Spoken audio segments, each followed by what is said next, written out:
Ascension, farther up is further in. It's such a wild and miraculous moment when we realize that the good has never been above or beyond or fully outside of us.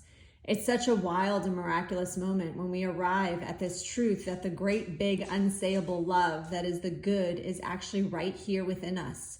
In this fleeting body, in this bramble of an ego, like an indestructible rose perpetually at bloom in the center of who we are.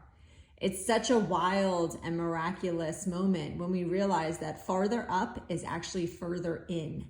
There's a legend that Mary Magdalene lived in a cave in the south of France on what is referred to as the Holy Mountain. It is said that she was lifted up 7 times a day from this cave to high above the cliffs of the Holy Mountain.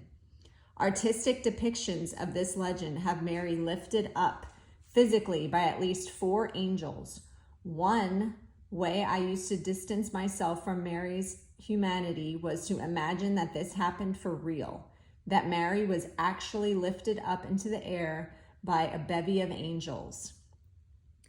It was such a wild and miraculous moment when I realized that these angels met Mary from within her own heart, and that the 7 times a day refers to the 7 powers of the ego and the practice of recognizing and releasing them at least 7 times a day. For me, ascension happens by descending deeper into the truth of who we are.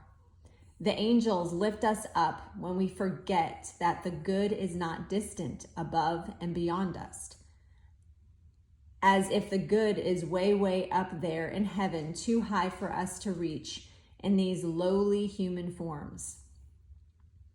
The angels lift us up and remind us that the good has always been right here within and among us. The good is what we are and what we do. The good exists not on a vertical, but on a horizontal. We are eye to eye with the angels, not below or beneath them. The good is what's present right here within us. Yes, heaven too. Farther up is further in. What happens when I remember that the good is right here within me?